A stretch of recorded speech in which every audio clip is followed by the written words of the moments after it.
Hey everybody, this is also Neo Reality Entertainment. This is part of the 4th episode, including a co-podcast with Junkbox Gaming's Mikey Mo of Mikey Mo's YouTube channel. This is the 4th episode of Neo Reality Podcast, and we're talking about this week of wrestling. That's right. And to start it off, I have some questions. It's more of a get to know, pretty much. Yeah. Wrestling stuff. But first question. When did you start to like wrestling? Okay, that's a tough question because I recall first watching a glimpse of wrestling, WWE, back when it was, the forbidden name WWF before the lawsuit with the Wildlife Foundation. And I was going ahead, skimming through the channels, and I saw SmackDown. Then I stopped watching that and for a couple of seconds because I was a kid, and I just moved on to the next channel. But then a year later, in 2001, I started watching WWE, and the first guy to show up on my TV regarding WWE was The Rock. Oh, okay. Yeah, it was... I didn't know it at the time, but this was, I think, during the Invasion storyline, and I recall him teaming up with Chris Jericho in a match. I don't remember who against who, though, but I'm pretty sure it was during the Invasion storyline. Okay. Well, for me, I was kind of into wrestling because I have cousins that was into wrestling when they were 7 or 8. They grew out of it now, and they had the video games SmackDown Shut Your Mouth or SmackDown Here Comes the Game, even the wrestling game for the N64. I remember. WrestleMania 2000 or No Mercy? I'm not sure.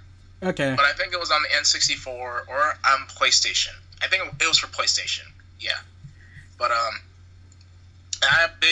when I'm over at my cousin's house, they'd be playing the game, and I'd be seeing that, and I'd be like, "Hey, can I borrow this game so I can play it on my house?" I was like, "Sure." And played it a little bit, and for me, I didn't play wrestling. I just looked at them for the entrances because some reason it was amusing to me, and I like the creative wrestler aspect to it. But I didn't start watching wrestling until 2006, 2007. Because I was like you. I was skipping through channels, and I saw I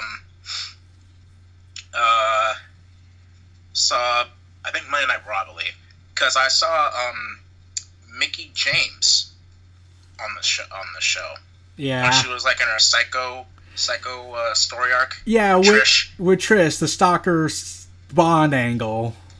Yeah. Yeah, I saw her, and I was like, "Who's Mickey James?" And then, in 2007 or so, I bought my first wrestling games. Actually, strike that. I lied. My first wrestling game was WrestleMania 19 on GameCube. Oh, I remember that game. I also have it on my GameCube.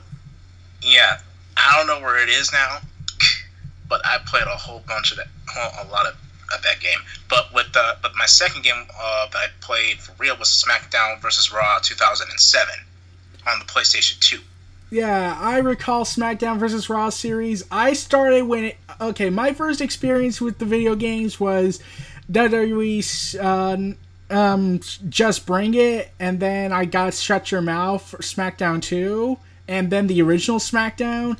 But when I started playing SmackDown vs. Raw, I actually played the original. I started off from when it was first came out, so I've been with the THQ Gaming's SmackDown wrestling games since its beginning. Alright.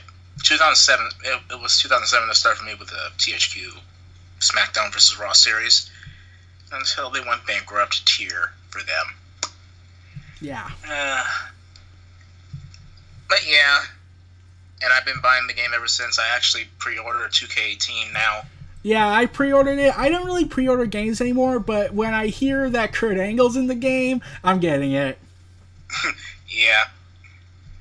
I just got the standard. Do you get the standard as well? Yeah. Yeah. And I didn't want to pay that much money to get the early release version. I thought, like, why would I want the early release? Like, what? So I could just play it a couple of days and then just move on afterwards? Like, I might as well just get it on its release day. Yeah, but then again, they did say that, like, I don't know if they, like, have the characters unlocked. I don't know what the other stuff was about. But, like, different other characters, and I think the My Player thing is on there. Okay. I don't know much else. I'm gonna have to look it up. All right.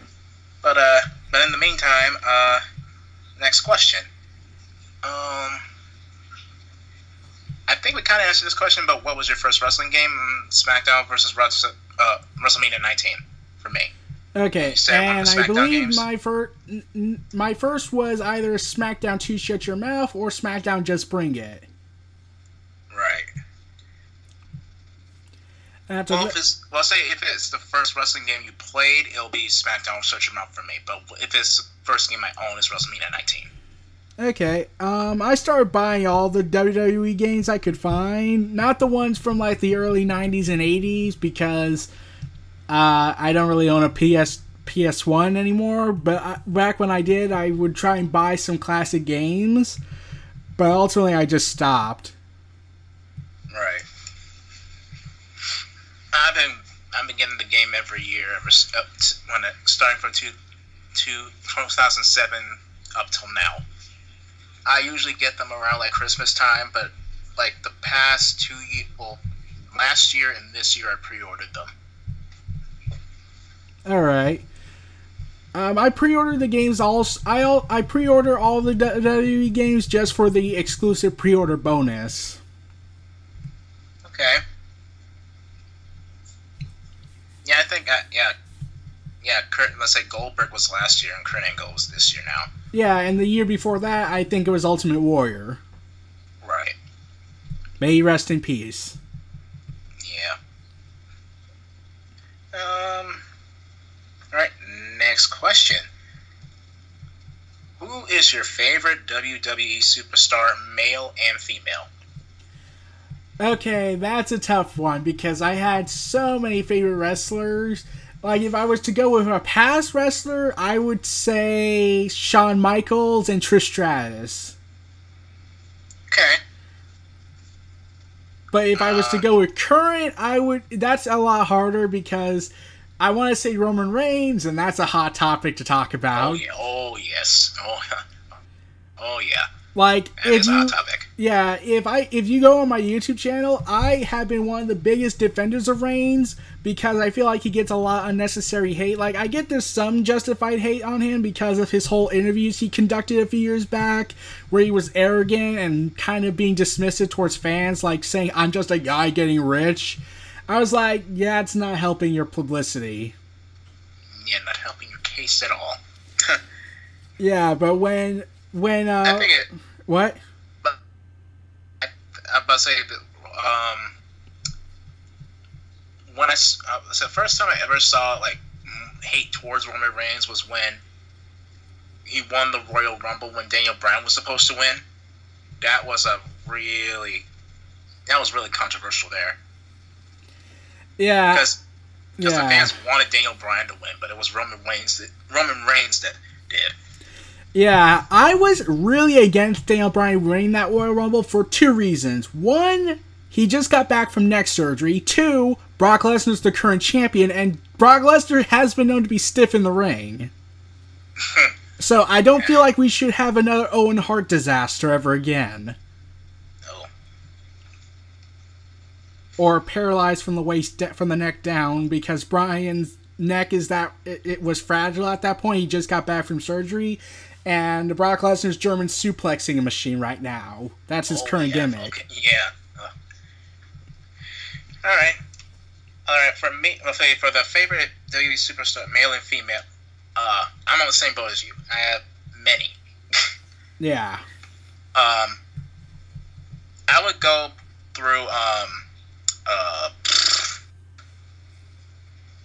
You know, I would go and like have it separated as like favorite faces, favorite heel kind of thing. But for the male superstar, it would have to be.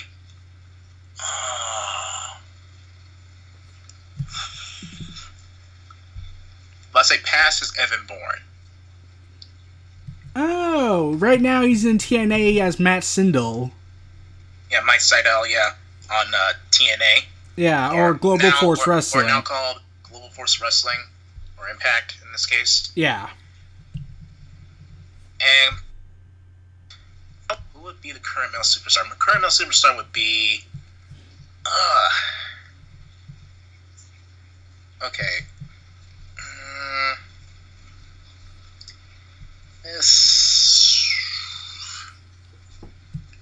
Seth Rollins. Yeah, good pick. Like, I like Seth Rollins a lot, and at the end when the Shield disbanded, I was like, was he the leader of the group? Because they seemed to have, me and my friend talked about this, like the Shield went through a cycle of leaders. Like first it was Dean Ambrose because he was the mouthpiece. Then it went to Roman Reigns, who tried to like do his aggressive route. And then it went to Seth Rollins because he started talking a lot. Yeah. Kind of felt that way. I think it just ended up with Seth Rollins being the leader. Because he like makes the plan. Because he's considered the architect. Makes the plans, and Dean Ambrose was starting to be more like, well, he was being more like the, like, unhinged, psychotic person. Yeah, except he's not John Moxley, his original self. Yeah, but, now, with female superstars, jeez, past would be AJ Lee. Yeah, it was disappointing that she retired. And WWE kind of has this... I feel like WWE has this bitter pill with her because of her leaving. And, oh, she's dating and married to CM Punk. Therefore, we gotta get back at her for some reason. Yeah, it was sad. Yeah. I know she won her last match. Yeah, I saw her last match at WrestleMania 31 with Paige. No, I was talking about after WrestleMania. It was on. It was Naomi, Paige, and AJ versus the Bella Twins and not Alicia Fox. Was it Alicia Fox? I keep thinking Alicia Fox joined later. Yeah, she joined later, but who was the other tag team partner? Oh, I don't know. But anyway. I was thinking Tamina, but she was injured at that time. Yeah. Might have to look that up for one hot second. Okay. But AJ Lee leaving, I thought, like, man, WWE's gotta be mad. Yeah, because let's say there's so many reasons I like AJ Lee. One, she's good on the mic, for real. Yeah. Good on the mic. Good. Her character. Let's say she was like this like nerdy chick. She was be like the girl that nerds would fall for. Then she started to become like the psychotic girl. Yeah, she was like a PG version of Mickey James. She couldn't do the full-blown psychoticness that Mickey James did, but I felt like it's a PG era version of her, so I get it. Yeah, speaking of, like, I'm gonna have to, for 1 minute, I have to talk about, have you watched it, have you been, paying attention to NXT? I don't really watch NXT, the shows anymore, because they're all taped, but I have heard positive things, and I do look back on some of their matches from time to time, but mostly I just stick to the specials, because they're live. Okay. Have you heard of, what is their name? Sanity? Yeah, I've heard of them. Led by Eric Young of TNA. Yeah. There's a girl in their group called Nikki Cross. Yeah, she had an awesome match with Asuka in the last women's standing match. Oh boy. She can pull off crazy. Yeah. She's like the female version of Dean Ambrose. But just a little bit more crazier. Yeah, and I'm like, okay, if this doesn't lead to her and Ambrose teaming up in a crazy psycho matchup against another contenders, against Miz and Maurice at best, I will say that's a lost opportunity there.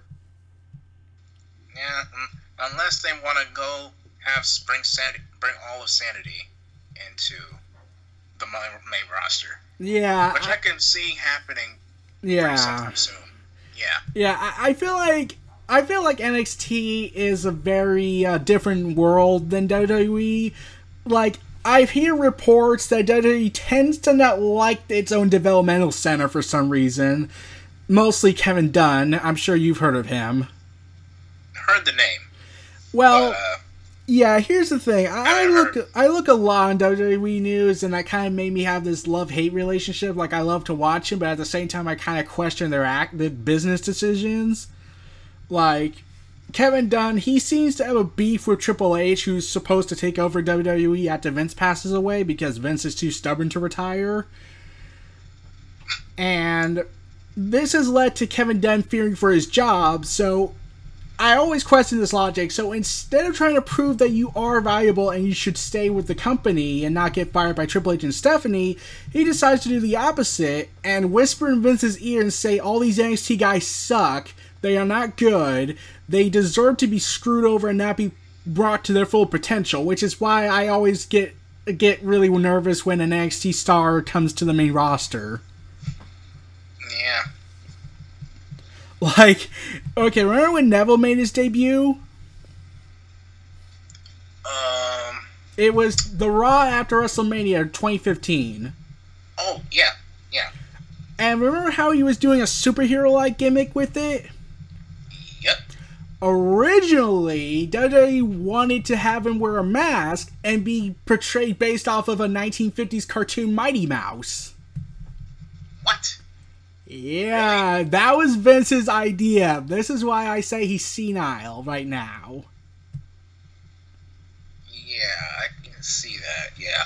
Yeah, and Bo Dallas, we all remember Bo Dallas. Oh, yeah, Believe. Yeah, when he was doing the Believer gimmick, which I actually thought was funny from time to time, remember on the Money in the Bank kickoff, Daniel Bryan called him to leave the ring and whatnot?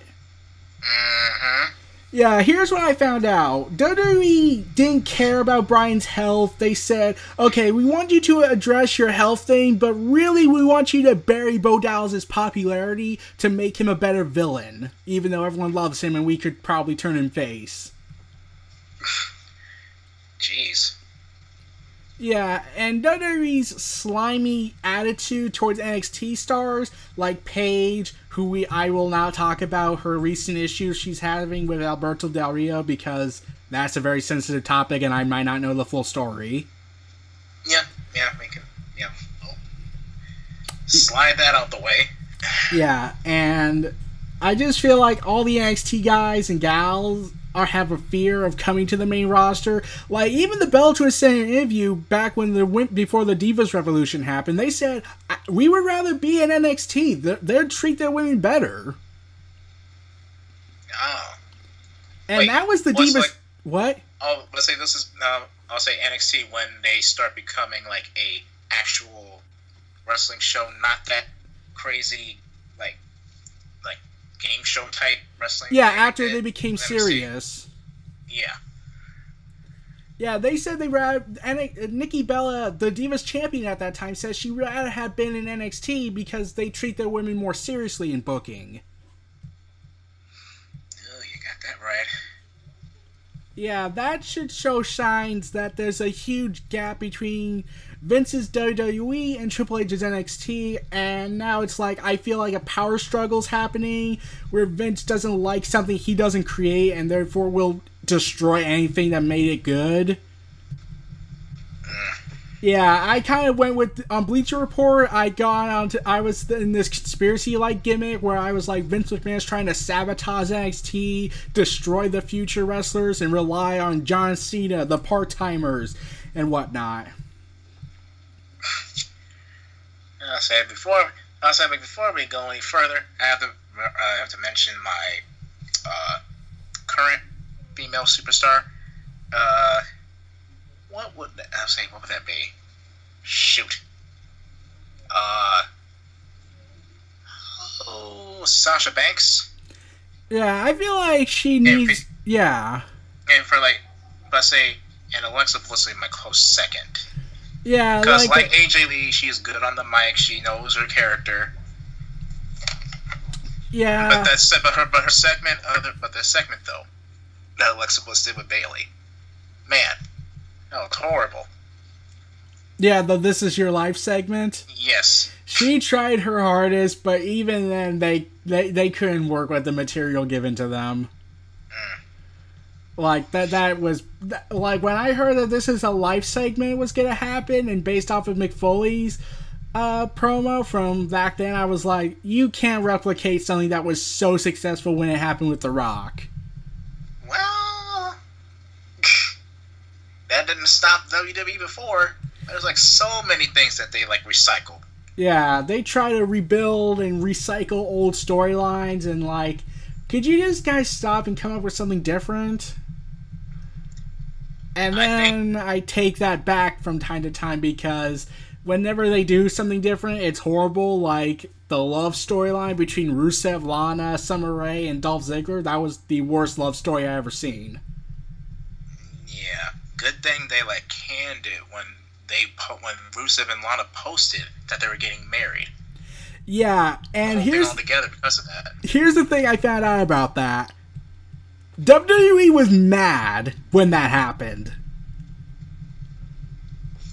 Wow, really? They were mad that Rusev and Lana got engaged in real life, so they could go ahead, because they wanted to do the storyline with the horrible love square thing, and I'm like, and Lana got backstage heat for it, and I'm like, so let's see if I get this straight. Because they want to express their love in public ways, and not through public displays of affection, but through Instagram, you're going to go ahead and condemn them for falling for each other.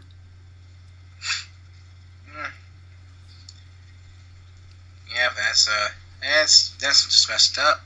Yeah, that's why Rusev was being booked a few weeks after he had come back. Yeah. Well, then on that note, let's go on to the next question. What was your first pay-per-view?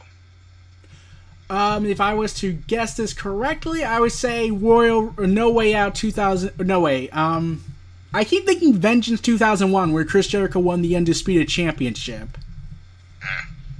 Yeah, that's the earliest I can go with. But if I was to go with most memorable one, was WrestleMania 18 with Hulk Hogan and The Rock. Okay. I'm late in the game, dude. I'm way late in the game. My first pay-per-view was the last WrestleMania. Or this WrestleMania in this case. And The Undertaker retired. Yep. And I didn't watch it live. I watched it like a few days after the fact. Because a friend of mine wanted to he wanted to watch it so that way we could do a podcast on it, but we never did it. So, but we watched it anyway, and And what? So I really enjoyed it. Yeah, but it got really sad and tear-jerking at the end. Oh, yeah. Yep. And, alright, last question. Ever went to a live event? Tons of them. I stopped going after a year or so after they started doing the 3-hour Raws. Like, I would still go to the pay-per-views, but the last pay-per-view I went to, if I was to guess, I would say Survivor Series. No, yeah, I think it was sometime in 2010. It was Edge and Chris Jericho in a steel cage match at Extreme Rules. Huh. I'd say for me, it wasn't like a major like pay-per-view hot live event or like something that showed live. I went to a house show pretty much. It was in St. Paul, Minnesota. my parents took me there with a couple of friends of mine, and we went on the. It was for my birthday. We went like on the Labor Day weekend, and it was like in 2009. Like some of the matches that were scheduled were like Sheamus and Alex Riley. Oh yeah, I remember him. Sheamus versus Alex Riley. Actually, not Alex Riley. That was Evan Bourne versus Alex Riley. Sheamus versus Santino Marella. Oh. Beth Phoenix and Rosa Mendez versus Mickie James and Gail Kim. Randy Orton and I think Legacy, Randy Orton. I think Cody Rhodes against John Cena and Triple H, I believe. All right. And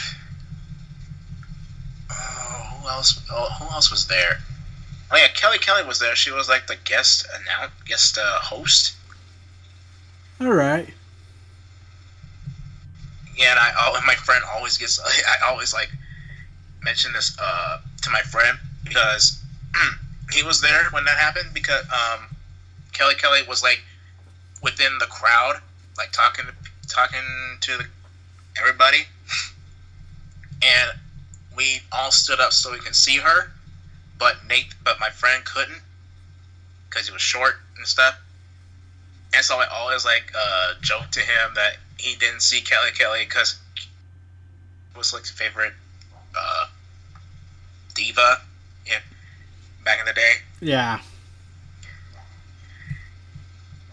But yeah, that was my first like wrestling event. I wouldn't consider it live. It's more of a house show. But yeah, I think my first house show experience was back in 2002. It was Triple H and Chris Jericho in the main event. This was after WrestleMania 18, and that was my first experience at a house show. Okay. But my favorite show I went to was SummerSlam 2005 when I saw Shawn Michaels take on Hulk Hogan. Huh. Okay. Like, I went to WrestleMania 29, but the only match I really loved was really, like CM Punk versus The Undertaker, and Brock Lesnar and Triple H. The rest of the matches, I wasn't interested, especially Cena versus The Rock, too. And I like The Rock. I really love The Rock. He's one of my favorites. Yeah, I can tell. Like so much enthusiasm in there. Okay, alright, we're done with the questions. Down to business and talk about what happened in the past Monday Night Raw and SmackDown Live. Yeah, I remember. I watched it. I really did love the opening segment, Kurt Angle kicking off Raw, where he reveals who's going to be the opponent for Brock Lesnar and Braun. But I did get annoyed with the whole, we got to have someone interrupt them and come out every single second and take the promos for 20 minutes, even though Kurt Angle could just straight up announce it and then just have the three guys come out. Well, they've always done that. Yeah. That's fine. That's their whole shtick. That's how it works. Yeah, at least they got energy. At least they got energy into it at the end of it, whereas before, like especially during the Authority storyline, it was bland repeat exposition. We must treat the audience like they're dumb in telling them what the matches are tonight, even though the announcers already gave it away. Yeah. Unless you're at the show, then that's a whole different story. Yeah, but like everyone, like on the internet nowadays, they're usually told what goes on at the show and what's planned for the matches. So after that segment, the next match was Elias Sampson versus Finn Balor. Finn Balor was going to get revenge for Elias Sampson, hitting him with a guitar. Jeff Jarrett style. What? Jeff Jarrett style, because Jeff Jarrett broke the guitar thousands of times. Yeah. Yeah, and Finn Balor was about to win it until Bray Wyatt had to interfere. Okay. Yeah, I'm a huge Bray Wyatt fan. I like the character, but I just hate how WWE books him. How so? Okay, during the build-up for WrestleMania, Bray Wyatt was at a huge high point with the WWE Championship, beating John Cena after that, and AJ Styles after Elimination Chamber. Then he gets built up with Randy Orton, and Randy Orton wins, and Bray Wyatt suffers his third lost WrestleMania in a row. Got it. Yeah, Bray Wyatt gets built up every WrestleMania season, and then they just tear him down after his fangs get long. And I'm like, why can't you just let this guy run wild? You let him write his promos back then until you thought that was too creative for a guy. Or because you don't like Dusty Rhodes, may he rest in peace, but that's beside the point.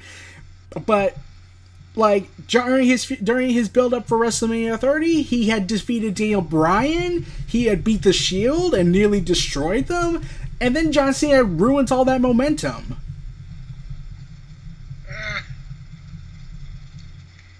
Yeah, I can see that. Yeah. Yeah. I just like the fact that he just got off with Seth Rollins not too long ago, and now he's just moved on to Finn Balor. All of a sudden. I was surprised. Wait, Bray Wyatt actually won a feud? This hasn't happened in forever. Yeah. However, I would be excited for the return of the Demon King against I think that's going to happen. Yeah. It's going to happen. I think it's going to happen. Yeah, and the Eater of Worlds, but it's just that I look at Bray Wyatt and I just think of all the past injustice booking that they've given him, and I can't take it seriously as much as I used to. Right. Alright, now to the next match. We have Big Cass versus Enzo Amore. Yeah. Oh my gosh. Yeah, that was a massacre. Yeah. All that Enzo Amore got was his ass handed to him. Yes, and when it was revealed the second time around. Yeah, when it was revealed Big Cass was the one who betrayed him, I was like, yeah, I'm not really surprised. I kind of actually saw that coming, especially with the wave of tag teams breaking up in the same month. Yeah, let's talk about that for a second. What is up with that? They breaking up Enzo Amore and Big Cass. They breaking up DIY. That was an NXT. They breaking up American Alpha. Yeah, and that's the only team that left on good terms. Yeah, the only team. Yeah, I was waiting for that big reveal of who Kurt Angle's son was. I'll get into that when we talk about Jason Jordan's match. But American Alpha, it looks like right now they're split. They're on separate rosters. But I would like to see them have a match with each other. But ultimately, I felt like the lost opportunity of a returning Shelton Benjamin and Charlie Haas to have American Alpha versus the world's greatest tag team name group and fight in a tag team match. And then they can break up. I know Shelton Benjamin's coming back, but Charlie Haas? I don't know. Supposed to come back? I know, that. I know, yeah, it was instead he was coming back, but I would have loved to see American Alpha fight them. Yeah, because the last time we saw Charlie Haas, man, he was doing the gimmick that Damian Sandow was doing for a moment, where he was pretending to be these different wrestlers or something like that. Yes, and I really am, and I was really sad for Damian Sandow because he cashed in on John Cena. He beat him in one move. Yeah, he's the only person. Is he the only person that lost the Money in the Bank? The first one was match? No. Well, yes and no. The first time was John Cena when he cashed it in on the Raw 1000 against CM Punk, but that's right. But won it through disqualification because of the Big Show. Yeah, that's right. Because he did cash it in. He didn't do it after a match. He straight on said that I'm going to take your title, and gave the referee right in front of the opponent. I don't know who the opponent was, but CM Punk. Oh yeah, okay. And he just like straight up say, "I'm gonna cash this in, and I'm gonna fight you." Yeah, I was like, Cena, I know you're this goody two-shoes guy, but could you stop with the honorable act? It's kind of stale at this point. Alright, so back to the Enzo Amore Big Cass match. Yeah, it was a massacre. Just beat the crap out of Enzo Amore again. And then Big Show came in, trying to save him. And Big Cass finally grew a pair and actually kicked Big Show's ass.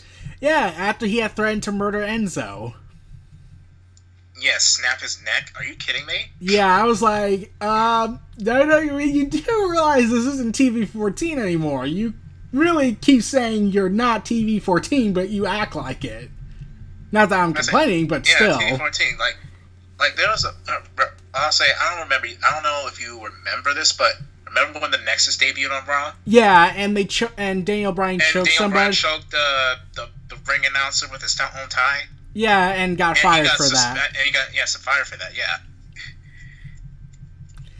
Yeah, this is why I sometimes get annoyed with WWE's contradictions attitude. Like, oh, that never happened. Yes, it did. Yeah, we remember. Us WWE fans remember this stuff. All right. Don't play, please. Thank you. All right. No. Heck. All right. Come on. All right. Next match we got. If I can get to it. What is this? Emma and Nia Jax. Yeah, Emma and Nia Jax. Yeah, that match came about when Emma make joke or just talk to general manager saying that I say maybe I'll date your now son Jason Jordan to get attention. Yeah, and Kurt Angle got mad. Yep. I was like when the match happened, Nia Jax pretty much dominated her. Pretty much. But that somersault, body slam she did, I did not think she had that in her. Because she usually does the full body slam, just jump up and body slam her, or the leg drop. Yeah. Which, by the way, is a weak ass finisher. Come on. Yeah, I kept saying this. Nia Jax should do Kevin Nash's jackknife powerbomb. Yeah, like Awesome Kong from TNA. Like a sit-out powerbomb, that'll be more effective. Yeah, but I don't know why they won't do that.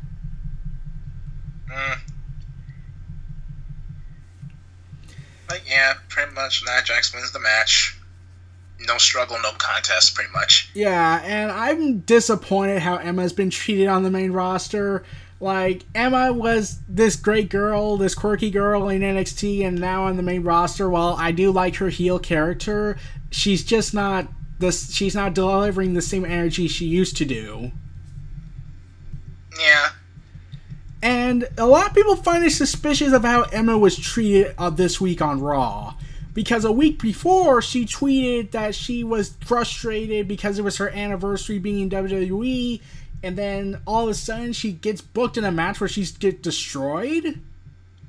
Yeah, why do I detect pettiness from WWE management? I say, you know what they should have done?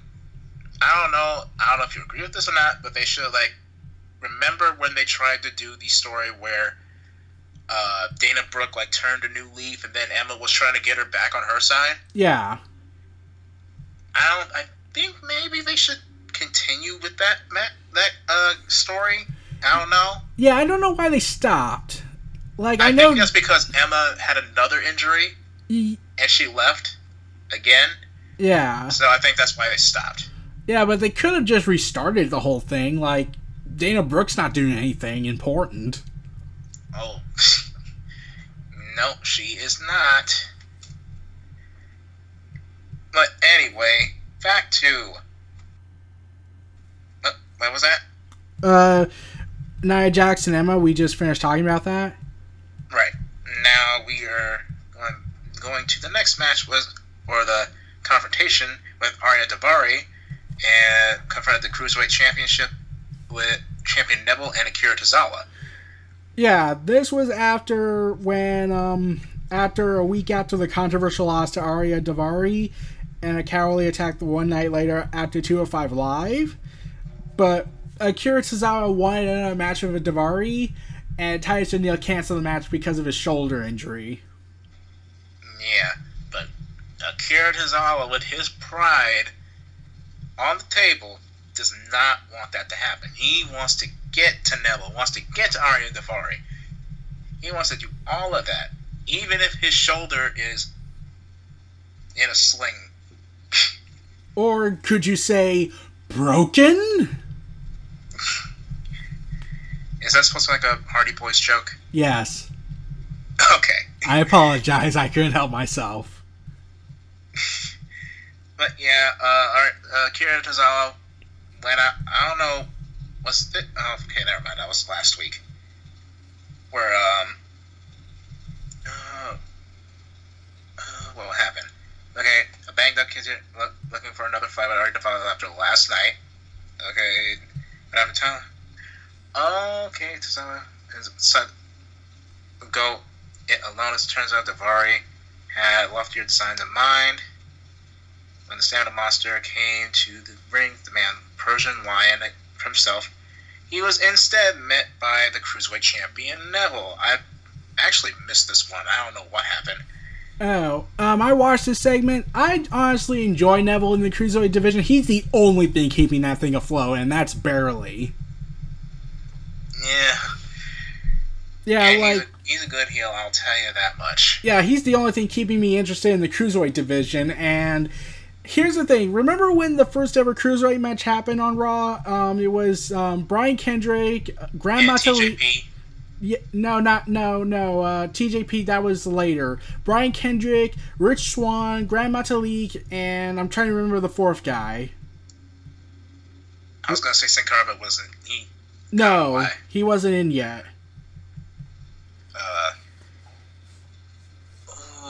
think it was another masked wrestler. I don't know who. Yeah, Lince Dorado? Yeah, I think so. I think that's his name. I know Lince is. But, well, here's the thing I found out. About a few days after that match, because everyone was so hyped, the Cruiserweight was just given a huge shot in the arm to start things off, and then we get a report the next few days later that they're going to water it down and restrict the Cruiserweights. Down and restrict the cruiserweights? Yeah. Like with their high-flying stuff? Yeah, with their kickings and whatnot. And I'm like, why are you taking away the cruiserweights already? No one's been injured yet. No one's been injured yet. Oh, that's a shame. Yeah, and this was a Vince McMahon edict. That's what the report liked to say. It was an edict, so basically Vince McMahon is now monarch. But I was like, when I heard this on I went on Bleacher Report and talked about it, and then I was saying, delete Vince McMahon. Because I was obsessed for the broken gimmick back when TNA was keeping it afloat. All right. Next match. We have Bayley versus Sasha Banks to earn an opportunity to challenge the Raw Women's Champion, the goddess of WWE, Alexa Bliss. This was a good match. This was a real good match. Yes, it was. My only complaint about this is that it wasn't on pay-per-view. I would have paid for that. Yeah, but since SummerSlam was around the corner, they wanted to get the championship match in somehow. Yeah. But, yeah, that was a really good match. Really thought that was Sasha would win because the momentum she had with Alexa Bliss. Like on the last pay-per-view when Alexa Bliss won by disqualification and Sasha attacked her. Was not having it. She was not having it. Yeah. Attacked Alexa Bliss, jumped off the announcer table, and did like the double knees. Yeah. Man. Yeah, something tells me they might do a triple threat match later down the road. In that in SummerSlam, they have a couple more weeks to do it. Or, here's what I'm thinking, and I've seen other people thinking this too. Think Bayley. I mean, Sasha's gonna be in Bayley's corner when Alexa Bliss and stuff. And she's gonna turn on. Yeah, I knew where this was going. I've been hearing that. Because she was salty up and she won the opportunity. Yeah. I think that's what's gonna happen. Yeah, I also kept thinking that might happen, but I would have loved to see a triple threat match, and then after the match, if Alexa Bliss retains, Sasha attacks Bayley in frustration. Oh, okay. Because they always talk about best friends, because I knew where this is going. I know. Because they always mention that they're best friends in their interviews and stuff. Yeah, and add to the fact that they've been breaking up buddies on WWE programming for the last month. Right. But in the end, Bayley won. And Bayley won. She's gonna get the opportunity to fight Alexa Bliss for the championship at SummerSlam. Yeah, like I said, I was also a little surprised by that outcome because I thought Sasha Banks would fight her, but I also thought a triple threat match might happen. But Bayley getting the win after she's been relatively doing nothing for the past months or so since Extreme Rules, after that horrible kendo stick match on a pole. Seriously, I'm pretty sure Vince Russo was writing that episode that day. So, yeah, and all due respect to Vince Russo, I'm not here to insult him like so many people on Twitter like to do nowadays. Yeah. Okay, next match. This is the one you've been waiting for. Jason Jordan versus Kurt Hawkins. Okay, now, had we done this podcast last week, I would have talked about Jason Jordan being revealed as Kurt Angle's son. I was like, okay, I was curious of what these texts were getting from Corey Graves to Kurt Angle for the past couple of months, and I was surprised WWE was taking a slow approach with this. Usually they just get it out of the way. I think I've seen that happen where they take things like that. Yeah, and I'm like, okay, what's this reveal? Because I've been hearing a lot of reports about what was this reveal going to be. Was it going to have Stephanie McMahon involved? Was Triple H coming back? Was Kurt Angle going to fight Triple H for the power of WWE Raw? And then it was revealed Kurt Angle had an illegitimate son when he started explaining about his girlfriend he had in high school or in college.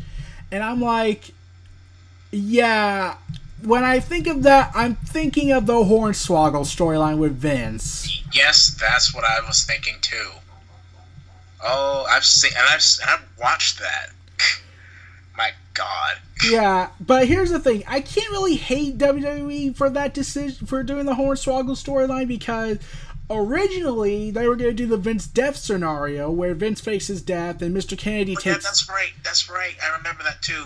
Yeah. Where he got in that limo and the limo blew up. Yeah, and Mr. Kennedy was originally. Well, what? I'm saying they had to scrap it because Chris Benoit died. And the circumstances surrounding it was too controversial. Right. Yeah.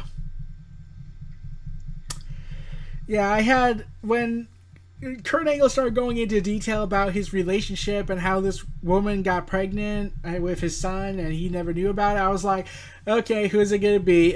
Is it Jason Jordan or is it Chad Gable? Because clearly those are the only two candidates I can think of. I think my money was on Chad Gable. But then Jason Jordan, yeah, I was like, what? Because here's what I was thinking. I wasn't thinking of the whole illegitimate son thing. I was thinking more of like mistress. Because I don't know if you saw like the commercials for this, but remember the Kurt Angle.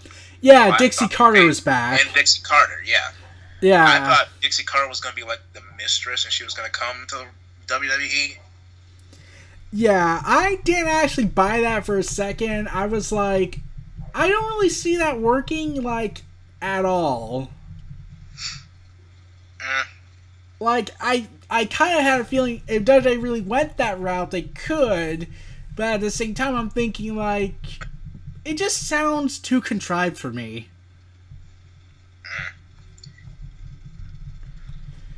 But when Jason Jordan was revealed, I was thinking, like, okay.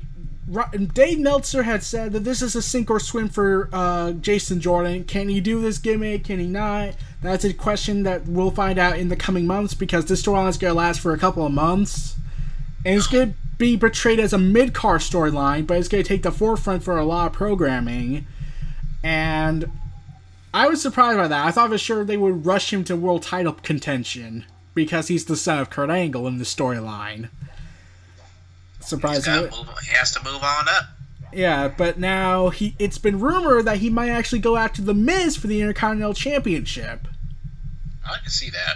Yeah, it's SummerSlam apparently. I mean, Dean Ambrose ain't doing nothing. Yeah, well, he's trying to reestablish. He's trying to deal with Seth Rollins, trying to reestablish relationships with him. All right. Next match. Well, actually, talk about that. Yeah, Jason Jordan defeated Kurt Hawkins. Yeah, I was like, everyone squashes Kurt Hawkins. Who cares at this point? Yeah, after that whole little stint he did with Edge and stuff, it was done for him. Yeah, I was like, you reached the high point. You were in the main event of WrestleMania 24, just not in a wrestling capacity, but you were involved. But that's relatively it. You peaked. All right, on to the next one. We got The Revival versus Luke Gallows and Carl Anderson. Yes, and when I look at Luke Gallows and Carl Anderson, I'm like, guys, you should just go back to Japan. Go back, because you have no future here. Yeah, well, I'll say they did win the championships, and I think that's the only time they're going to do that. Yeah, in fact, here's what I heard. Guess what Luke Gallows revealed in an interview? What did he reveal? Vince McMahon doesn't remember that he was fetus. Really? Yes, he doesn't. Vince doesn't remember Luke Gallows' original character. Oh my god! Who can forget that? Apparently, Vince in his age now. I say Jesse and Festus. That was interesting. When I saw them on like SmackDown vs. Raw 2007, I was like, "What the heck is this?" He plays a friggin' slow. Well, I can't say slow. Like dim-witted guy that just walks around with his. And then when the bell rings, he gets aggro and just goes against people. And when the bell rings again, he goes back to the dim-witted guy with the mouth open. Yeah, I was like, when I first saw that, I was like, wow, that could kind of offend somebody. That didn't stop him with Eugene. Or Muhammad Hassan. Right. I actually like that gimmick. I actually love that gimmick because he was kind of telling hard truths to people and they didn't want to hear it.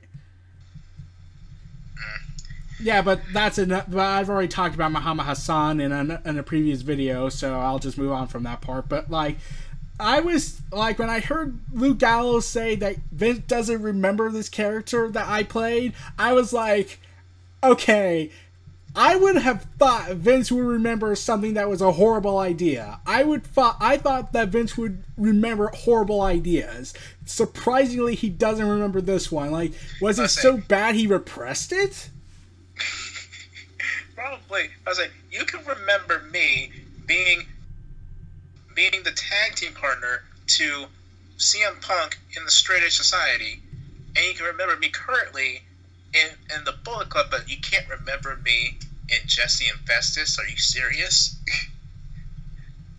Yeah, and speaking of Luke Gallows and Carl Anderson's Bullet Club tenure, I was like, did you just hire them because, oh, they're part of Bullet Club, they're popular? And AJ Styles is in WWE.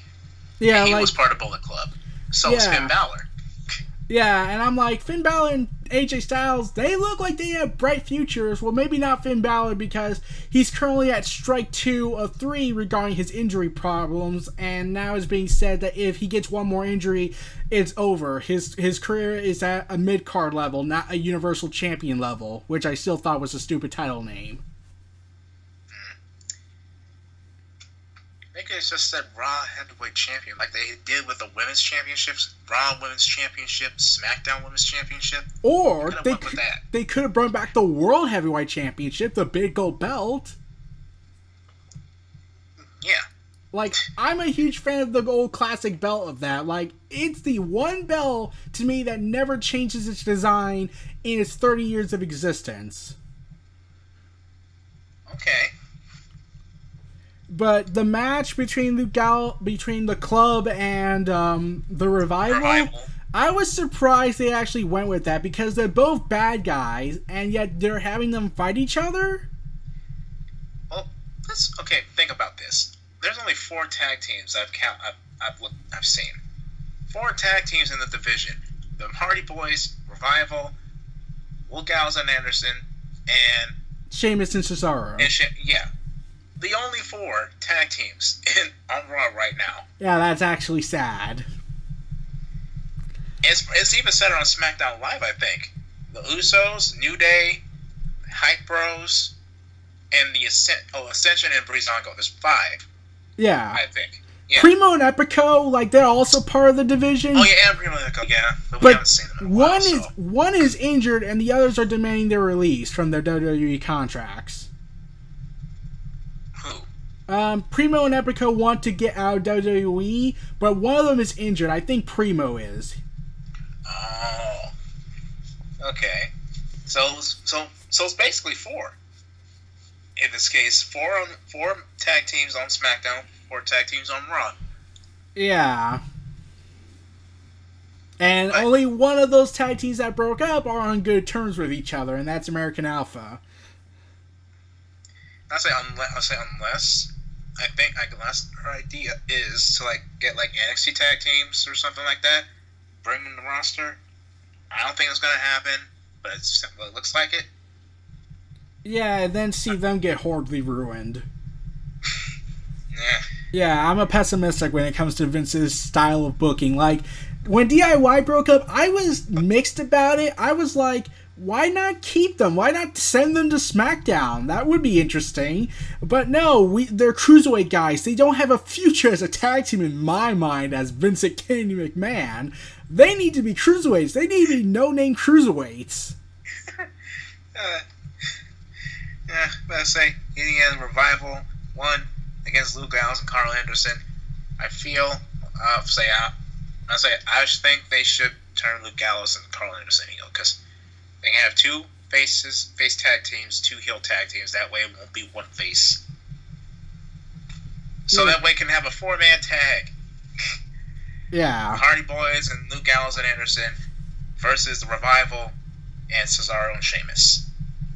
Yeah, and Sheamus and Cesaro, they didn't really do anything in the show. They were just there.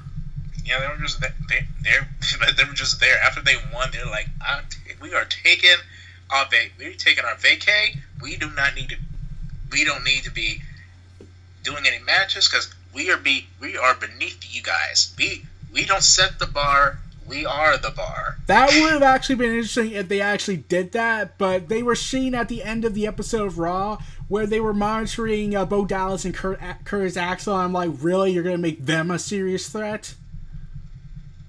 Yeah. What the heck? We're going to get to that at the next one. Speaking of which, Dean Ambrose and Seth Rollins versus The Miz and The Miztourage. Oh, wait, before we get to that, we haven't finished the Luke Gallows and Carl Anderson versus the Revival part. The Hardy Boys also attacked them, and I'm waiting for the broken gimmick to come to WWE, but TNA, also known as Global Force Wrestling, is being stubborn about giving them the rights. Well, it's not only TNA anymore, so shouldn't they have the rights now? Well, they're saying Anthem Corporation owns the rights, even though Matt Hardy claims that they are the creators of the gimmick, therefore they should own it. And that brings up a very curious debate for me when it comes to wrestlers and when they create something. I was like, okay, I get it, WWE, if a creative team came up with the name, therefore they own the name. But if a wrestler came up with the idea, why would it go to the company, even though they're the wrestler created it, therefore they should own it? Right. It's yeah. like okay, remember that disastrous Diesel and Razor Ramon gimmick they did? Oh, who? Bo Dallas and Curtis Axel? No. Back in 1996, I had heard that Vince McMahon came up with this idea to bring in Diesel and Razor Ramon and make pale imitations of them with some no-name wrestlers to play Scott Hall and Kevin Nash since they were in WCW at the time. Oh, I did not see that. Yeah, that was the worst. That was like, Jim Ross said it best. It was a fart in church. A fart in church? Yeah, because fans were feeling insulted that, really? We know who Diesel and Razor Ramon are. It's Kevin Nash and Scott Hall. Like, you're not fooling anyone. And you want to know who the Diesel impersonator was? Who? The future Kane. Oh, Glenn Jacobs, who's now not in wrestling anymore at this point. Yeah, he's doing running some business thing. Yeah, he's trying to run for mayor or something. Ah, interesting.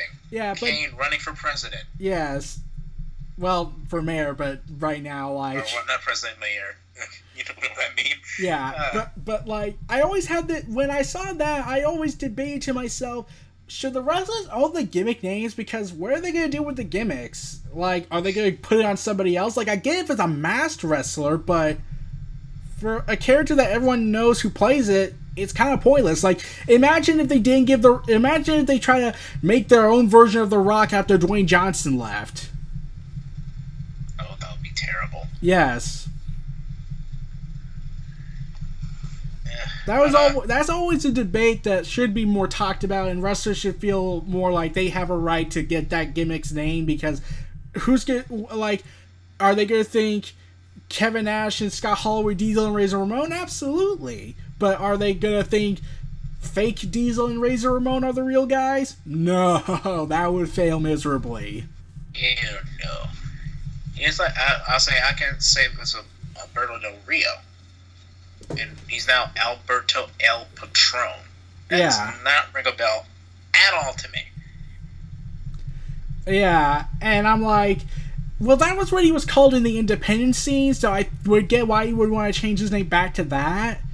Okay, I didn't know that. Also, Mr. Kennedy, that's a good example. Mr. Kennedy in WWE and TNA, he was Mr. Anderson. Yeah. Because his name was Ken Anderson, or something like that. Yeah. Like, when I look at Mr. Anderson, I'm thinking, oh, that's Mr. Kennedy. He was in WWE. And then got fired for a botched suplex, and Randy Orton whined about it. Right. Also, Luke Gallows, actually, this is also in TNA too. He was part of the Aces and Eights. Yeah. Doc. He was Doc. Yeah. Oh, along with, what's his name? Dang it. Mike Snitsky. Something. What? Snitsky. Oh, Snitsky, but I was thinking of somebody else. Mike something. Mike he Knox. Was in ECW. What? Mike Knox? Yeah, Mike Knox. There we go. Yeah, and yeah, I've always had this debate of whether a wrestler should own the gimmick, because everyone's going to remember who they are unless it's a masked wrestler and they don't know who it is underneath it. But if it's the wrestler that plays the character, they should own the rights, because everyone will remember them. Everyone knows who they are. If you try to give it to somebody else, they'll just call it an insult. Right. Okay, moving on moving on to the next match. Now we're going to talk about this. Dean Ambrose and Seth Rollins versus The Miz and Miz Taraj, a 2-on-3 match. Yep, and this match was surprisingly good, and it's a handicap match. Yeah, they held their ground, Seth Rollins and Dean Ambrose. Yeah, I was expecting like a miscommunication between Ambrose and Rollins, and The Miz Taraj gets the victory. But no, instead Dean Ambrose and Seth Rollins get the victory and not have any issues whatsoever. Yeah, I thought that Dean Ambrose was gonna have his trust issues get in the way or something like that. But yeah, they worked together like a well-oiled machine. They knew that they had to get business done, and they got business done.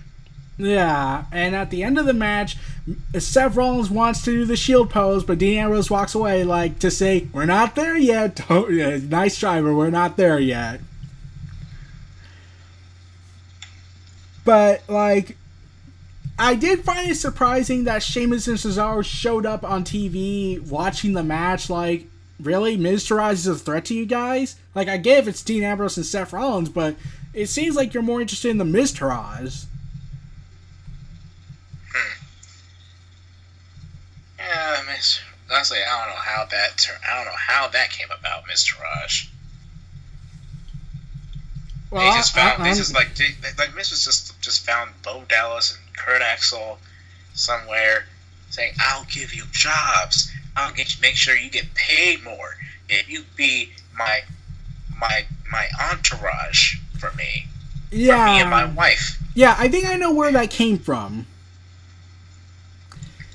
You see, Bo Dallas and Curtis Axel, they were in a movie with The Miz, the Marine 5 Battleground.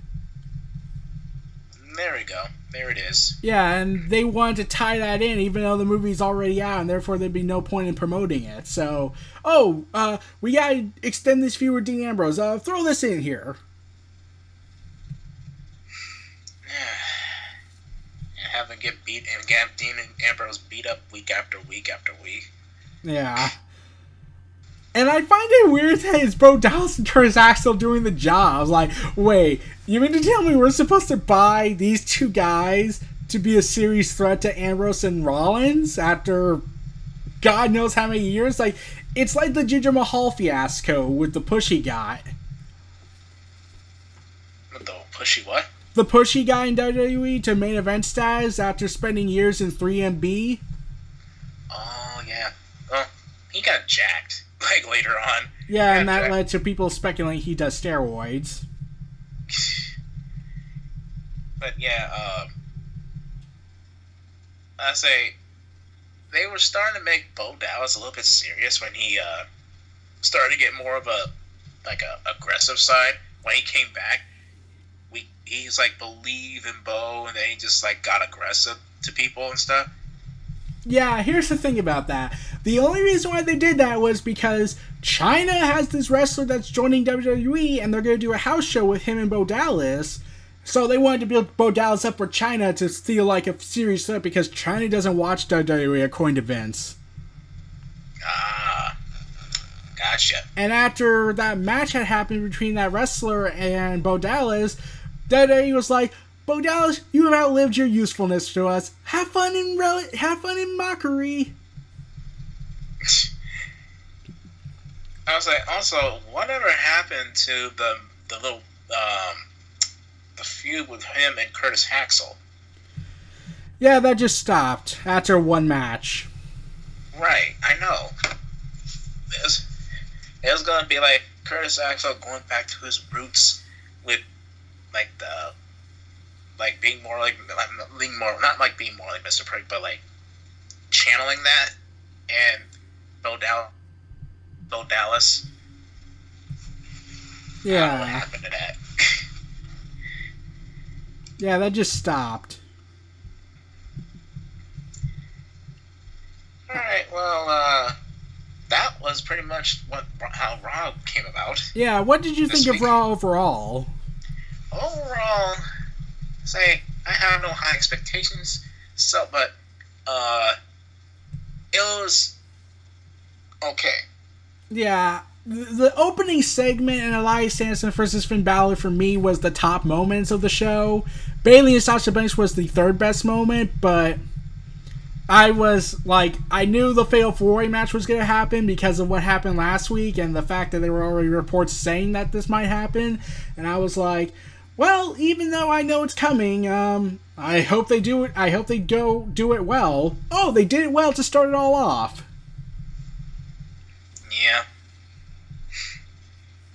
so we can agree that it was okay. It had its moments. Yeah. Overall, it was okay. Yeah. All right, moving on to SmackDown Live. And boy, SmackDown needed to recover after that disaster Battleground. All right, we are start off the show. Kevin Owens came out just to say blah blah blah.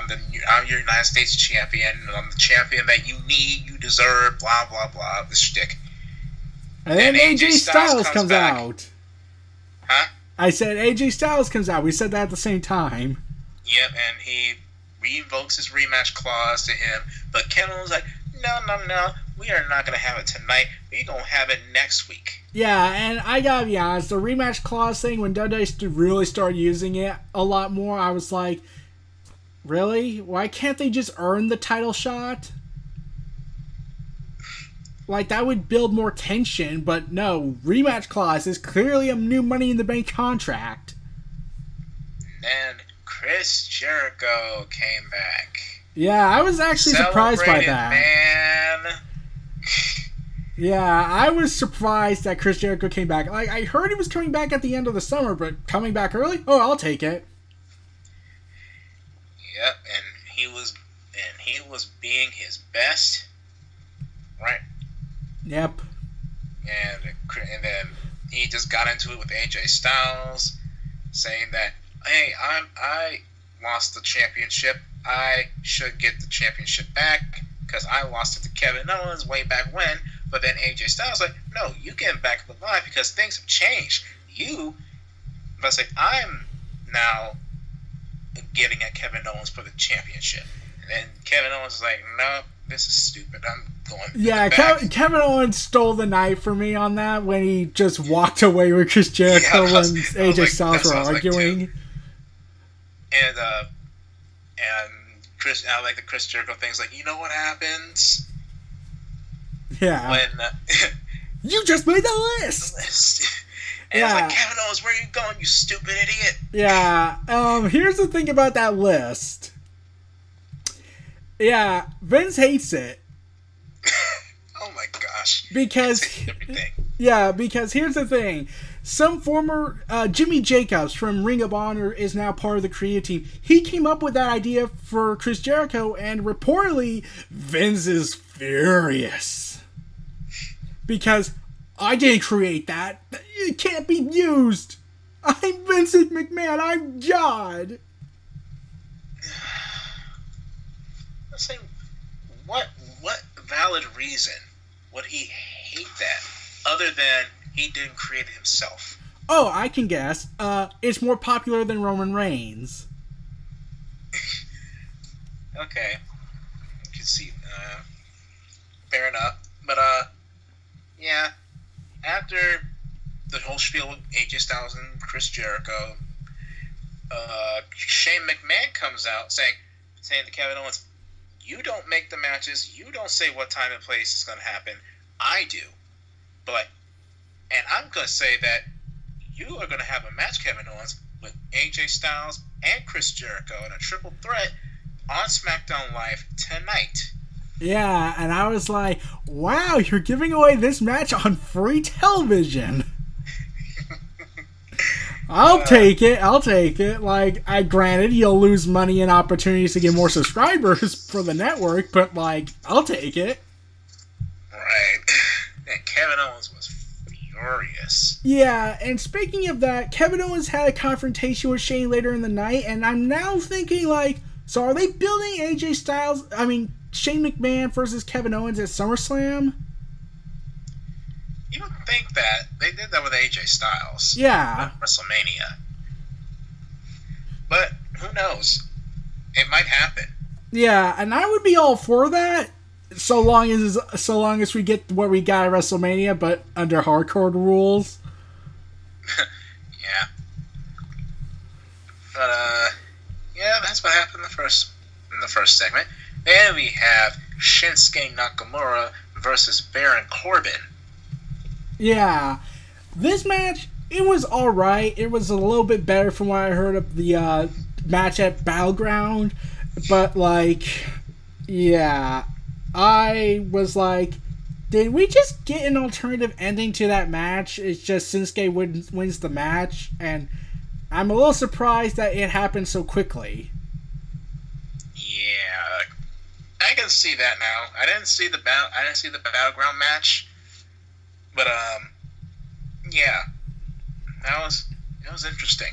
Yeah, like Baron Corbin does a low blow to Shinsuke Nakamura with his boot, and then Baron Corbin tries. I know that. Yeah, and Baron Corbin tries to do it again, but this time Shinsuke Nakamura stops him, and I'm like, so wait, is this like the same match, but it has an alternative ending? Because we've seen that with The Rock and Cena too. Yep. It sounded like it. Yeah. Like, I like Shinsuke Nakamura, but I keep getting worried how he's going to be used, especially what happens next week against him, of all people, but we'll get into that later. But, yeah. Oh, okay. I know what you're talking about. John Cena versus Shinsuke. I like to call him Hulk Hogan 2.0 for numerous reasons. Okay. Anyways, Baron Corbin, I don't get why he's being booked like this. Like, I would think Baron Corbin would be much stronger like this. Stronger since he's the Money in the Bank contract holder, and therefore he needs to be taken much more seriously. But instead, it's like rinse and repeat with him. I thought he was taken serious, but when he was feuding with Dean Ambrose. Yeah. Like, put his neck and face on that little gurney thing. Man. Yeah, but anyway. Next match. Charlotte Flair and Becky Lynch versus Lana and Tamina. Yeah, and okay, ultimately, there was no point of this match happening other than, oh, Tamina and Lana have tension now, even though that just came out of nowhere. Yeah, but let's say, what's the deal with that in the first place with Lana and Tamina? I mean, come on. Like, for some reason, I think Tamina is now typecast as, like, the bodyguard. The bodyguard, like, gimmick. Yeah, apparently it was said by the commentators a few weeks ago that Tamina was the only one that actually sided with Lana when she made her debut and wanted to train her, and Lana wants to repay that debt. And I'm like, wait, how are they bad girls? How are they heels? The fact that, we'll talk about Lana and Tamina? Yeah, Lana and Tamina, like, from what it sounds like mutual respect for one another. How are they heels again? This is the same case with Rusev. Yeah. I just like seeing it as Tamina just playing the bodyguard role like she did with AJ Lee. And Naomi. Much. Huh? And Naomi. Yeah. But, yeah. I say, when I saw Lana in her first match, I thought she did okay. She did better than I thought. Yeah, I never saw that match. In fact, I missed all of Lana's matches when she was facing Naomi because I was on vacation that time. Mm-hmm. But from what I've seen from the clips, I was like, okay, she's doing fine. It's not Eva Marie levels of bad. So I could call that a success? Yeah. And that finisher she did. That set out spine buster, I think it's called. Okay. Yeah, I say that's a good finisher for her. Alright. I say, but yeah, Charlotte Flair, Becky Lynch won, pretty much.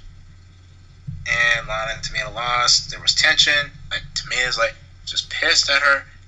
And it's like, come on, are you serious? And stuff. And, yeah, and ordered her to follow her. yep. And he was like, come on. Like, yeah, that happened. Yeah, and then afterwards we got a confrontation between Natalya, Naomi, and Carmella, the current women's Money in the Bank holder. Thank God James Ellsworth is not there right now. Yeah. And okay, when I saw Naomi hold the women's title like that and it's glowing, I was like, okay, just don't keep it around for too long, or it'll be like the spinner belt. It will be looking like a toy. That's what Natalia basically called it, a toy. Yeah. But I actually like how the belt looks because of their glow. Let's say. That's like Naomi said, that puts her personality into it because she has the glow gimmick. Yeah, and I really like what I say. As soon as like she won the championship, I was like, I really hope they make her that title glow somehow. Yeah, and they did. Yeah, here's the thing. I get that. I really support that, giving the title a more personality from the holder. But I hope they don't keep it around for too long after she loses it, because then it will just be looked at as a toy like the spinner belt was. I don't know. I'm pretty sure they're gonna have like another belt they can use. They can. That was probably just custom made for her. Yeah. They just have another belt somewhere. They just have another belt, the original belt somewhere. Yeah, but like I said, they could probably do the opposite and keep that glowing belt around for a while, like they did with the spinner belt for years and years. No, don't do that. Don't do that. Yeah, and treat it like a toy instead of, like a prestigious belt that should be treated with honor. Like, I get when John Cena introduced it, it highlighted his confidence in himself and his kind of an arrogant vibe to it. Like, oh, this is my belt now. This is how I'm going to treat it now. But when he lost it, it should have went back to its original design. But no, they kept it like that. And then I was like, oh, are they going to change it back? No, they're going to keep it for, 10 years? Like, up until The Rock changed it when he won the championship. Thank you for The Rock. Oh, boy. And then they changed it a year later. Yeah, because they had a new logo then. Yeah. They changed the logo. It's not like the barbed wire W. It's more modernized. Yeah. So they had to change the logo. They had to change the belt. Yeah, I get that. I understand that. But it's always every time when they changed the belt's design, it just made me think of, well, the World Heavyweight Championship, you only had to make minor alterations to it, but it ultimately remained the same. Right. That's why I love the belt so much. The big gold belt. Okay. Up next, what do we have? We got John Cena battling Shinsuke Nakamura to face Jinder Mahal at SummerSlam. Yeah, and this take place... Oh, sorry. I was saying, it starts off with Jinder talking again. Especially I call it talking. I call it more like growling. Growling? That's the best way to describe it. Like, he keeps saying the same rinse and repeat dialogue of every foreign evil heel. Yeah, especially India. Which, by the way, they use that a lot, WWE. Yeah. They did that with Great Khali. Rusev, yep. Yeah, and here's the thing I found out about Jinder Mahal. He revealed a month ago that he almost had considered retiring as a wrestler and opening a Subway store. Wow. And I'm like, okay, I gotta say it. You Americans don't respect Costco Italian Subway sandwiches. And basically, and also Randy Orton just fell off the face of the earth. Yeah, it was said that Randy Orton was going to fight Jinder Mahal one more time in a tag team match with him and the Great Khali against Randy Orton and some partner of his choosing. I'm just glad they didn't do that. Just made Great Khali a one-time thing, it looked like. Yeah, they don't acknowledge him whatsoever other than showing clips, but after that, Jinder Mahal doesn't talk about him ever again. And when Jinder Mahal was now demanding an opponent for SummerSlam, John Cena is here to save the day again. Try to be the 17th time heavyweight champion. Yeah, and I keep saying this in my videos, I feel like Ric Flair's legacy has been tarnished a little bit. because it took how many years for Ric Flair? Over 20, and how long did it take for you to win that many championships, Cena? Oh, less than 10 years, and most of it were transitional belts. Transitional belts. Oh, like it's just like 3 months and that's it. Oh, flip-flopping back? Yeah. Like with Charlotte and Sasha? Yeah. Jeez. That was like, really? Come on.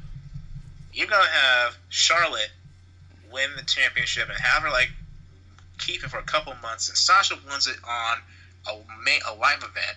Not even like a pay-per-view, a live event. Then she loses it back in a pay-per-view. Then wins it back the next week or so. Then loses it at pay-per-view. And then loses it again. Yeah. I get the first time why Sasha dropped it to Charlotte at SummerSlam, because Sasha had a back injury. Yeah, it was at the Hell in a Cell match, right? No. This was before Hell in a Cell at SummerSlam.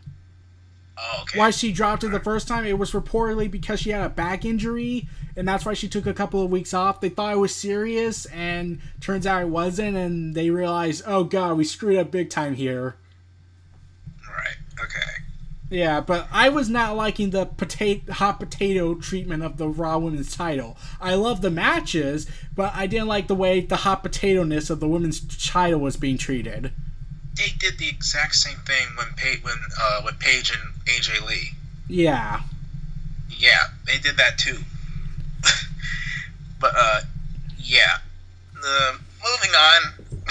Yeah, and Jinder Mahal, he goes ahead and starts to sprout everything that John Cena says on the mic, like every time, like how you didn't win that fairly, and you had no honor, you had no pride, and I'm like, yeah, that's John Cena. He does that. Yes, like that's John Cena in that show. I was like, yeah, dude, that's not what I was gonna say. Yeah, and I was like, gonna come out and congratulate you for keeping that championship and doing whatever it takes to keep it. Yeah, and when that happened, I called, no, BS on that. You condemn every wrestler on a moral high ground because you're so Cena superior. Like, you're Superman and everyone else is just your pawns for you to bury afterwards. Yep, and then he declares himself the opponent for him, but then Daniel Bryan was not going to have that. Yeah, and I'm like, wow, so what happened to the last two times Cena declared he was the WWE champion's opponent? When AJ Styles was champion, where was Daniel Bryan then? Oh, no, John Cena has creative control and therefore he can say whatever he wants? Okay. And Daniel Bryan's like, no, you don't make the matches, Cena. I do, even though, as I say, even though you were named John Cena, you don't make the matches. Yes, and I was like... everything is earned around here. Yes, so, except for those last two times Cena went after the belt. That's an exception. Yeah. And that was when Daniel Bryan announced that he was going to that John Cena was going to face Shinsuke Nakamura to become #1 contender for that World Heavyweight Championship against Jinder Mahal at SummerSlam. And when I heard this, I was like, why are you giving this match away, a first time ever no less, on free television? This is WrestleMania worthy. Yeah, WrestleMania worthy. Imagine if they gave away AJ Styles versus Shinsuke Nakamura and they allowed to do as much as they did back at Wrestle Kingdom 10. Like, that would be insanity. Yep. First. Now, on to the next match. We have Sami Zayn and Ty Dillinger versus Mike Kanellis and Aiden English, accompanied by Maria Kanellis. Which, by the way, I have to talk about for a second, Maria. Okay. I'm going to say, it's cool. I think it's cool. I think it's cool that they're bringing back, like, the women. Bringing back the past women like Maria and Mickey James, be like the veterans or something like that. Yeah, and Maurice. I also like the fact that when she was on SmackDown when she left. Now she's back on SmackDown. I think that's kind of interesting.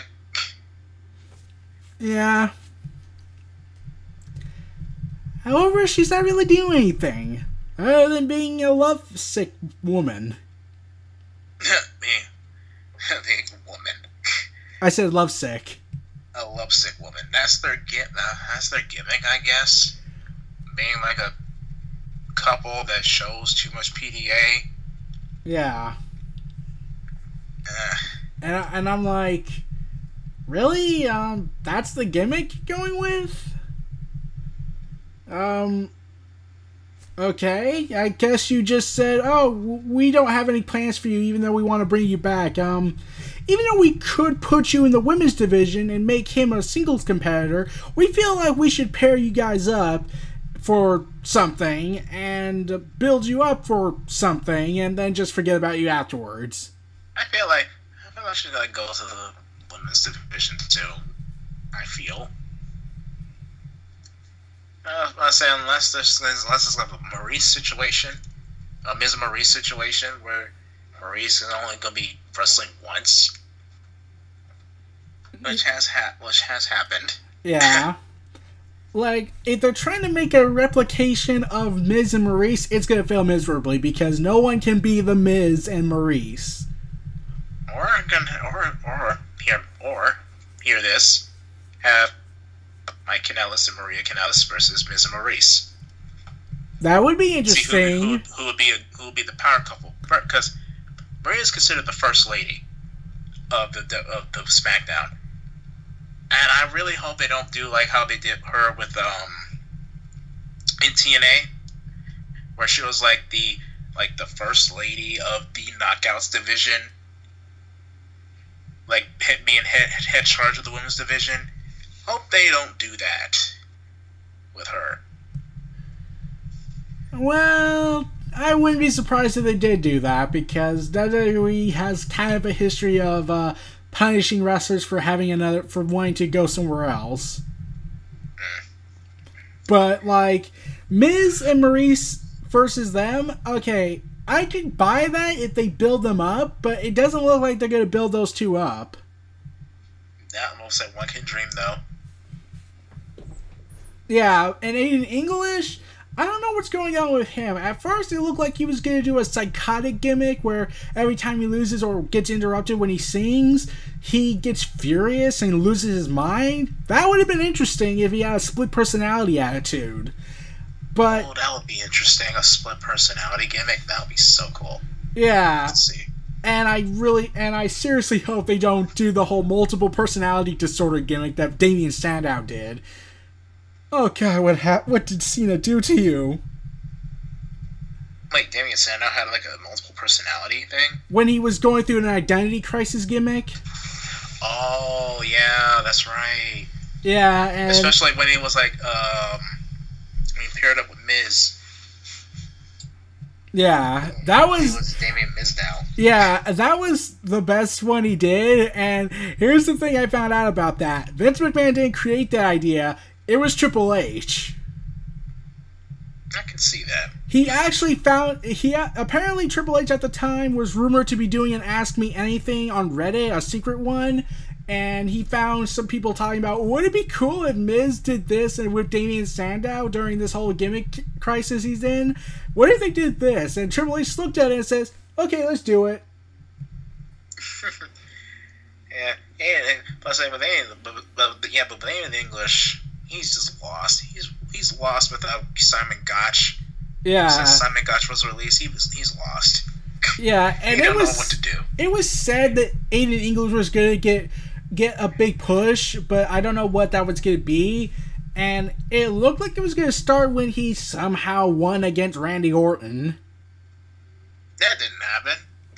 Yeah. And I was like, just do the split personality gimmick. That would have been interesting. It looked like you were going to do that, but then you quit at the last second, like after you found out, oh, if we do a split personality, that might frighten the children. Think of the children. As opposed to what Bray Wyatt was doing in the past? Yeah. WWE likes to be contradictorily hypocritical on some things. Like, okay, remember when Brock Lesnar beat John Cena at SummerSlam? Yeah. Okay, remember how... Was that when it was like basically like was like a washout with him. Yeah. Because he was like getting the momentum, but Brock Lesnar was basically dominant throughout the whole thing. Yeah, where John Cena basically buried Bray Wyatt on television after beating all 3 of the Wyatt family members up again. Mm-hmm. Yeah, here's the thing I found out. Vince McMahon made that decision for 2 reasons. Originally, they were going to go ahead and do this angle where Bray Wyatt destroys Big Show and tries to look strong in the process. But then Vince McMahon changed his mind at the last minute because 1, Cena's merchandise went down, the sales went down, and 2, we didn't want children to lose faith in Super Cena. And I'm like, if DC has the guts to kill Superman off in their comics, I'm pretty sure Cena. I can, like, if DC can kill off can kill off Superman, I think John Cena can handle a loss. Yeah, he can handle a loss. He's not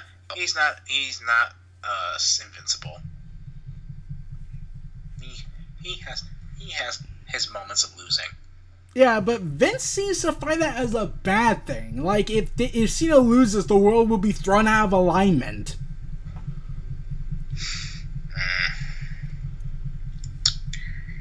So back to the match. Yeah.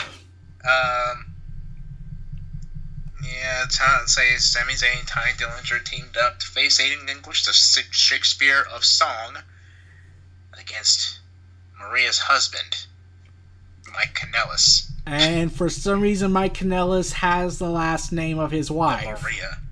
Maria, yes. Which I still don't get. I'm pretty sure that's not legal. I'm pretty sure that's not part of the law system here of marriage.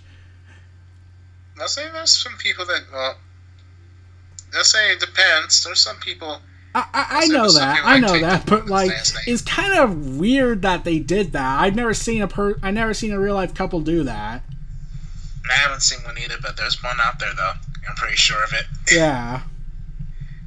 But anyway, pretty much, Sami Zayn, Ty Dillinger kicked both their butts. Yeah.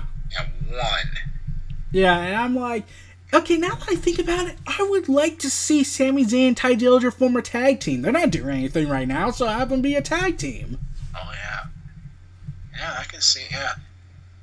Say they can be a Canadian tag team because they're both from Canada. Yeah, Sami plus Zayn, they're I underdogs. don't know which part Canada he's from, but I know Ty Dillinger's from Niagara Falls, Canada.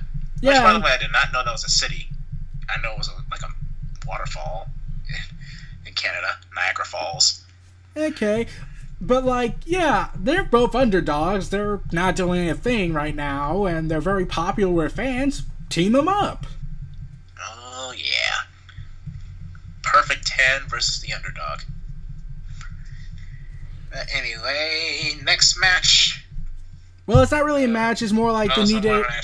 Okay. The New Day were celebrating and then got destroyed by the Usos.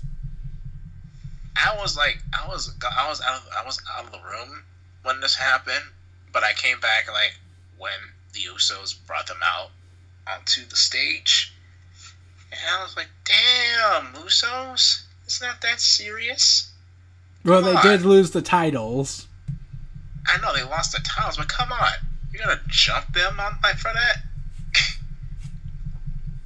I would understand confronting them like and the celebration, but come on. You gonna be like roughing them up like a pack of gangster thugs? Think that's what their gimmick is? I think that, or they're trying to think that since, yeah, I think that, or they're trying to be portrayed as the cornerstones. Like, we are the faces of the tag team division, therefore we're the best. Sort of like how Hulk Hogan was with the NWO. He thought he was Hollywood Hulk Hogan, therefore he's the best. Right. Or how John Cena likes to say, I'm the face that runs the place, even though a villain should be saying that line. Ergo AJ Styles. Yes.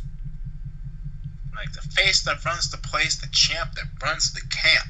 Yeah, I still don't get why Cena keeps saying that, because every time I see Cena say that, it's like, that kind of sounds like a villain would say, not a good guy.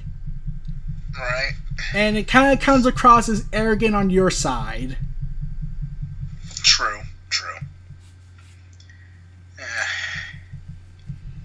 But yeah, the New Day and the Usos, they had the only good match from what I've heard at Battleground. Surprisingly. Yeah. And yeah, I'm surprised the New Day won the tag team titles.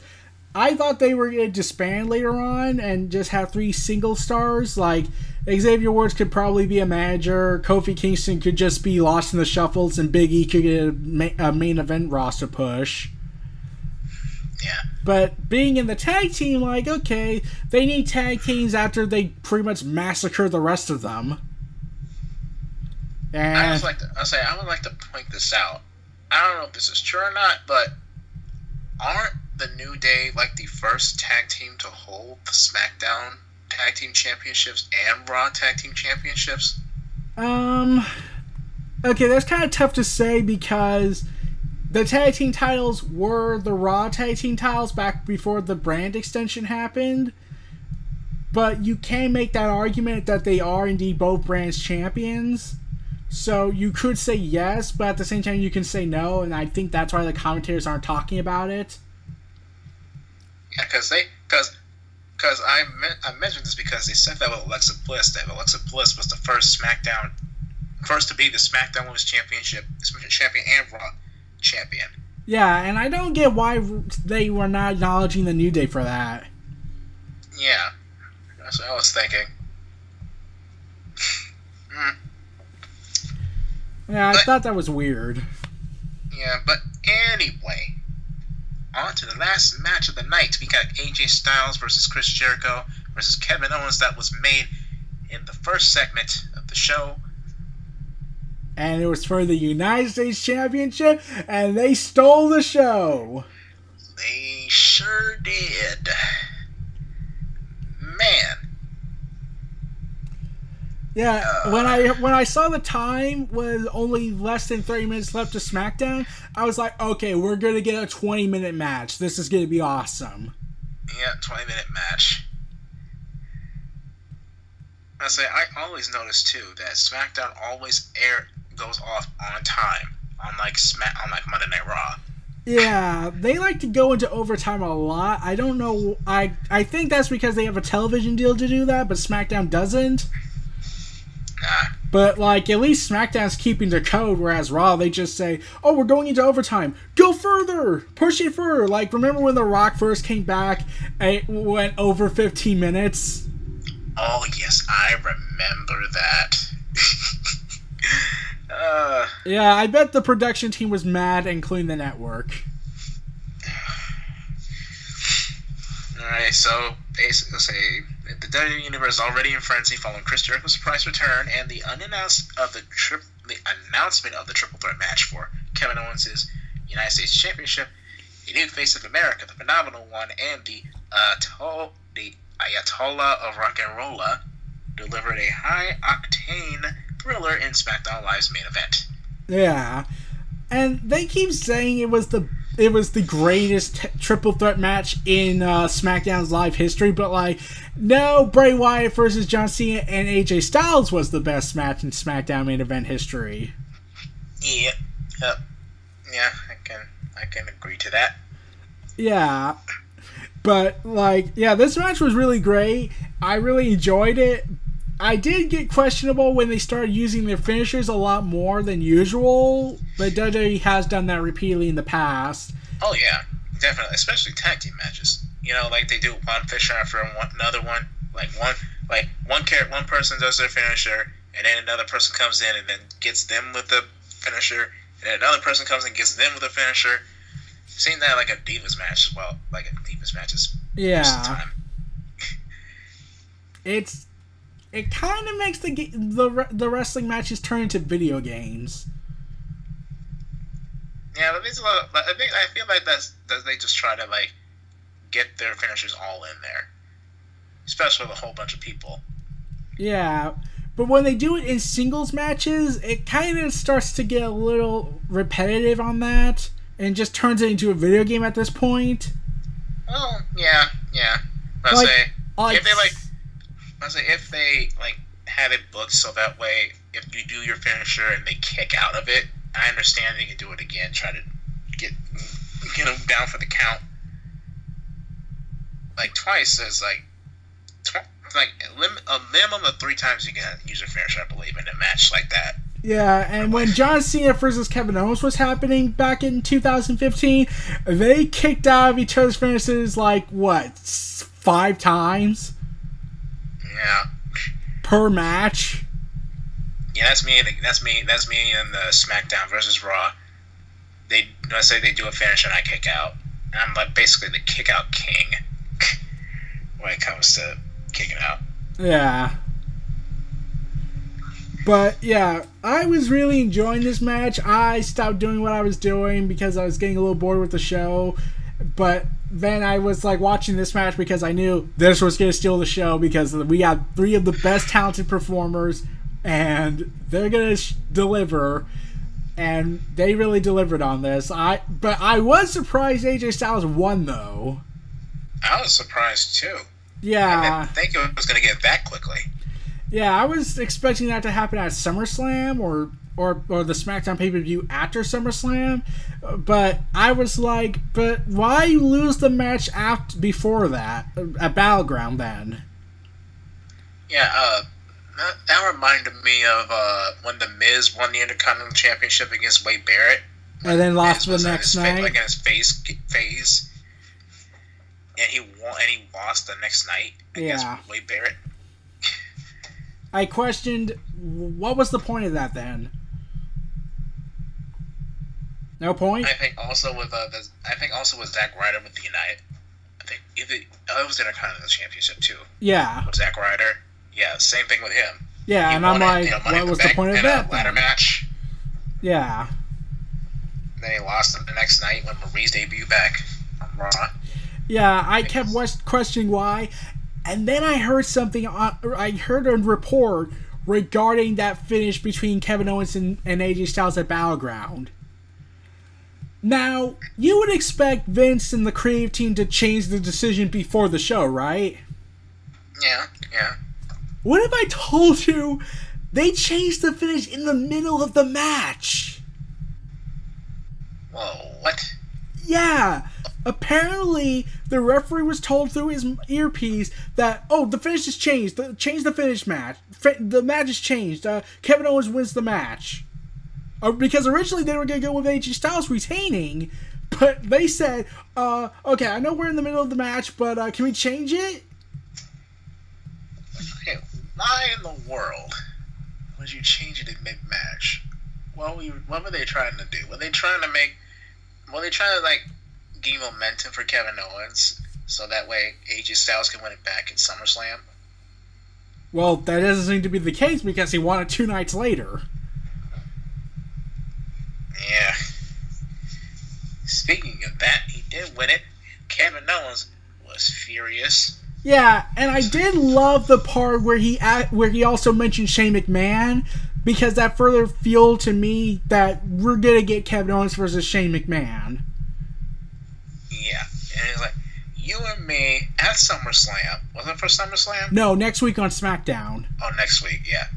Like, you and me next week on SmackDown for the United States Championship. I'm revoking my rematch clause right ASAP. Yeah, basically at this point they're the new Money in the Bank contracts. Oh, speaking of the Money in the Bank Money in the Bank briefcase, guess what happened? Did it break? What? What happened? Vince banned that wording. Money in the Bank what? Yeah, he wants the commentators to refer to it as the Money in the Bank contract, not the Money in the Bank briefcase, even though it's clearly a freaking briefcase. That makes no sense whatsoever. Well, this is the guy that tried to ban Backbreaker. Oh my god, come on, really? It's in all the game. Why ban it now? It's a basic name of a move. It's the name of a basic move. Yeah, and okay, when Neville was debuting, Vince. Okay, you know how Vince reportedly does basically tell the commentators to say what they say, right? Well, remember when Neville was actually getting popular with fans and Vince McMahon was trying to do everything to make Neville be cheered? Guess what Vince did that really got me mad? Oh, shoot. Oh, boy. What do you do? Okay, he had Booker T say this line, this is in quotes. He said this, quote, for quote, "Gravity didn't forget Owen." Gravity? Oh, wow. And I'm like, you did not just make Booker T say that. Gravity didn't forget Owen. Like, really? I get what they were trying to say with Owen's high-flying maneuvers, but you do realize Gravity kind of did not forget Owen on what happened? Yeah, they were trying. It didn't. Yeah, and Booker T he didn't bring it home. Yeah, Booker T got a lot of flack for that, and he apologized on Twitter. But like, I was like, Booker T, it's not really your fault. Vince McMahon's the one who gave you the script to say that, so he should be apologizing. Well, that was. Yeah, that's interesting. But yeah. Yeah. But, yeah, next week on SmackDown is going to be Kevin Owens and AJ Styles, along with John Cena versus Shinsuke Nakamura. And I'm pretty sure SmackDown's going to win next week. Yeah, SmackDown's going to win. Yeah, because they're giving away 2 big pay-per-view main events. One is the first time ever, I must add. And they're going to show it on free television. Yep. Anyway, that's it. That's the end of SmackDown Live. Yeah. So now I believe that's it. It's the end. We come to the end of the podcast. All right. So what have we done? We asked some questions. We talked about Monday Night Raw. Said that it was okay. And we talked about SmackDown, which what did we say is overall? A marked improvement than Battleground. Okay, I'll give SmackDown a good. Yeah. Yeah, it's a step up from okay. From Monday Night Raw. Yeah. Oh, and Road Dogg is currently mad on Twitter right now. He's the lead writer of SmackDown. The what now? Road Dogg's the lead writer of SmackDown. Okay. And after what happened with Battleground, fans started getting mad at him, and now he's starting to block people on Twitter, but I really don't feel like going into detail about that. You can talk about it on your channel. Yeah.